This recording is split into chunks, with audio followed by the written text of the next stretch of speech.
Hola, mi nombre es Carla Guadalupe Ochoa Carlos. Soy estudiante de medicina primer semestre en la Universidad Autónoma de Durango. Yo voy a hablar acerca del metabolismo de los carbohidratos, que el metabolismo es un término empleado para describir la interconversión de los compuestos químicos en el cuerpo, las vías que siguen las diversas moléculas, sus interacciones y mecanismos de regularización. Bueno, se clasifican en tres categorías, que son las vías anabólicas, catabólicas y anfiabólicas. Que las anabólicas es cuando hay una síntesis de un compuesto de mayor tamaño por un precursor de un tamaño menor.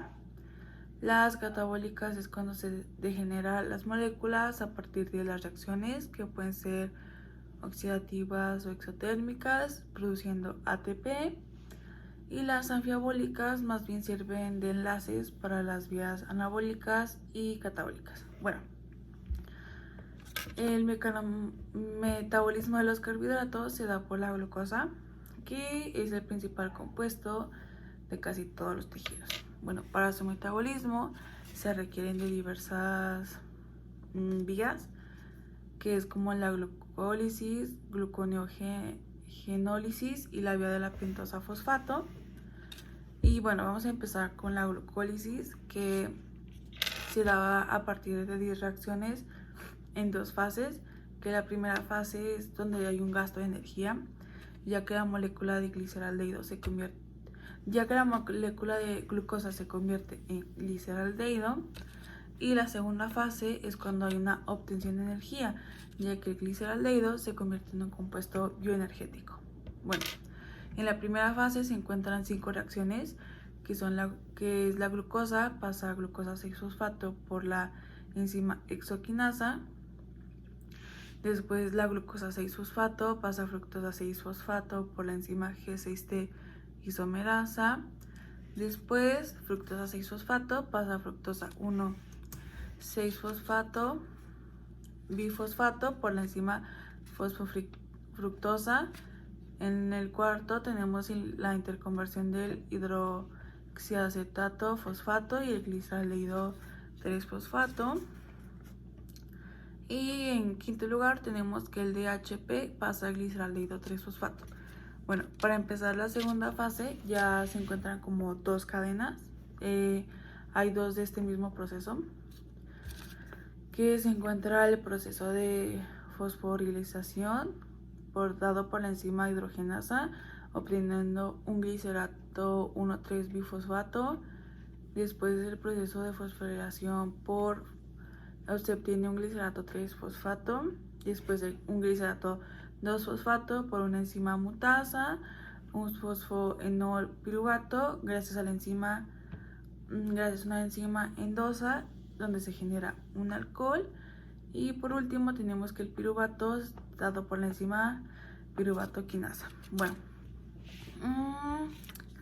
en esta vía se obtiene como resultado dos moléculas de ATP, 2 de piruvato y 2 de NADH, que el piruvato se divide en dos, que puede ser, uno pasa al lactato y el otro pasa al ciclo de Krebs. Bueno, la siguiente que sigue es la gluconeogénesis, que está formada por dos moléculas de glucosa con ayuda de dos precursores, que puede ser lactato, piruvato, glicerol o cetoácidos alfa. Su secuencia es a la inversa de la glucólisis. Sin embargo, 3 de sus reacciones son inversas, que son la síntesis del PEP a partir de un piruvato, requiriendo dos enzimas, que son las carboxilasa dependiente y la carboxilasa PEP. En segundo lugar está la conversión de la fructosa 1,6-difosfato en fructosa 6-fosfato y la formación de glucosa a partir de glucosa 6-fosfato. Bueno, esta vía es una ruta anabólica. Y bueno, el siguiente que sigue es la vía de la pentosa fosfato, que es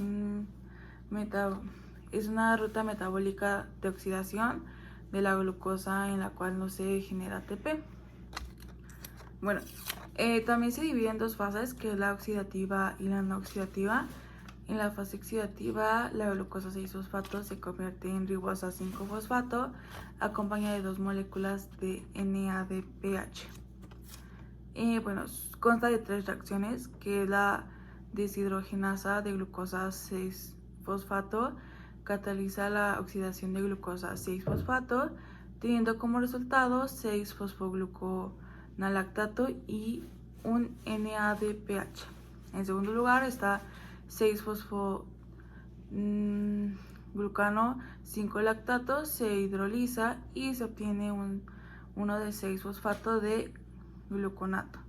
Y por último, la descarbonización oxidativa del 6-fosfoglucano, que se convierte en una ribosa 5-fosfato de una segunda molécula de NADPH.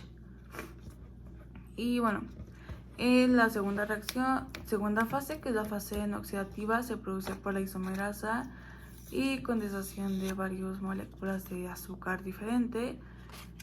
Bueno, esas reacciones liberan gran cantidad de NADPH, que se utiliza para los precursores, reductores y mecanismos de antioxidantes. Bueno, en estas se encuentran 4 reacciones, que serían la primera, la ribosa 5-fosfato pasa a la silosa 5-fosfato por la ribosa 5-fosfato 3 epimerasa. La 4, que la silulosa 5-fosfato más la ribosa 5-fosfato genera gliceraldehído 3-fosfato más sedoptenulosa 7-fosfato. Y bueno, en tercer lugar, que la sedoptenulosa 7-fosfato más el gliceraldehído 3-fosfato generan eritrosa 4-fosfato más fructosa 6-fosfato. Y por último, se genera silulosa 5-fosfato más eritrosa 4-fosfato, genera gliceraldehído 3-fosfato más fructosa 6-fosfato. Bueno, estas 3 serían como... y como resultado de la fase no oxidativa se obtiene la síntesis de ribosa 5-fosfato y de intermediarios glucátidos, como son el gliceraldehído 3-fosfato y la fructosa 6-fosfato. Bueno, estas 3 vías serían las que principalmente conforman lo que es la glucosa. Ahora siguen las del glucógeno, que bueno, el glucógeno es el almacén de la glucosa, como ya había mencionado. Y bueno, su degradación es dada por las vías de glucogénesis y gluconeogenólisis, que están controladas por la insulina, el glucagón y la epinefrina.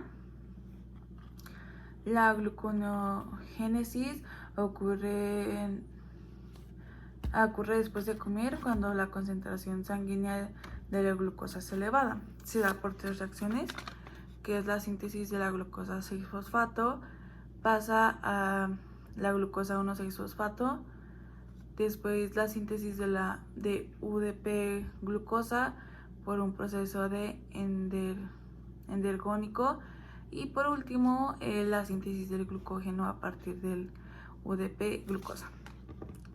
Y en la glucogenólisis, este proceso requiere 2 reacciones para su degradación, que es la eliminación de la glucosa de los extremos no reductores del glucógeno utilizando fosfato inorgánico, y la segunda, que es la hidrólisis de los enlaces glucosádicos alfa 1,6 en puntos de ramificación de glucógeno.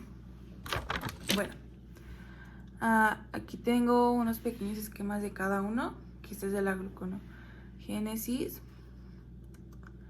Aquí tenemos diversos. Y bueno, aquí están mis referencias. Bueno, para dar un pequeño resumen de todo esto, el metabolismo de los carbohidratos es esencialmente importante, ya que con este nos ayuda a obtener energía, principalmente porque, como sabemos, los carbohidratos son azúcares y, o sea, ese es el que nos mantiene activos a todo. O sea, y estos procesos son 1000 por hora y todos pasan al mismo tiempo. No tienen como una secuencia así de uno primero y así. No, pasan todos al mismo tiempo. Y bueno, en la glucosa existen tres, que es la glucólisis, la glucogeneogénesis y la vía de las pentosas fosfato. Y en la glucosa, en el glucógeno existe el gluconeogénesis y el gluconeólisis. Y bueno, creo que eso sería todo y gracias.